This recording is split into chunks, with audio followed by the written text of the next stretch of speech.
Punjab cabinet meeting विच पंजाब के मुख मंत्री भगवंत मान ने सरकारी मुलाजमां नूं दिवाली दा तोहफा दिता है। सीएम ने सरकारी मुलाजमां नूं दिवाली दा तोहफा दिंदिआं पुरानी पेंशन स्कीम नूं बहाल कर दिता है। इस दे इलावा सरकारी मुलाजमां ते महंगाई भत्ते विच 6% वाधा किया गया। जानकारी अनुसार मुलाजमां दी पुरानी पेंशन स्कीम नूं मुड़ तों लागू करन दे फैसले उत्ते मोहर लगा दी गई है।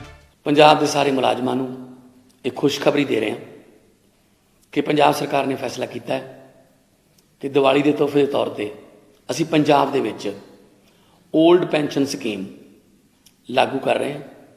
इसका सिद्धांतक तौर पर अज कैबिनेट के फैसला हो गया। मीटिंग च मुलाजमां नूं दिवाली तोहफा दिंदे होए महंगाई भत्ते विच 6% वाधा भी किया गया।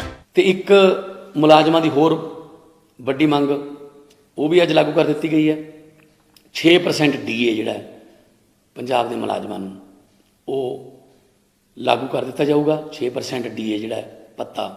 इस तो इलावा कैबिनेट मीटिंग च कई फैसले लए गए, जिवें कि धार्मिक ग्रंथां नूं ले जाण वालीआं गड्डियां ते टैक्स मुक्त करन दे फैसले नूं मंजूरी, नौकरियां च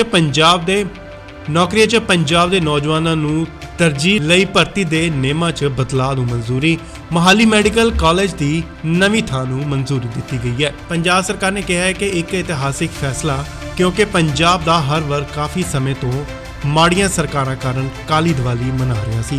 पंजाब दे वख-वख वर्गां दे सारे मुलाजम 6% DA दी मंग कर रहे सन, जिसते 200 करोड़ होर खर्च होंगे। कर्मचारी लंबे समय तो पुरानी पेंशन स्कीम की उड़ीक कर रहे सन अते हुण पुरानी पेंशन स्कीम लागू होण जा रही है।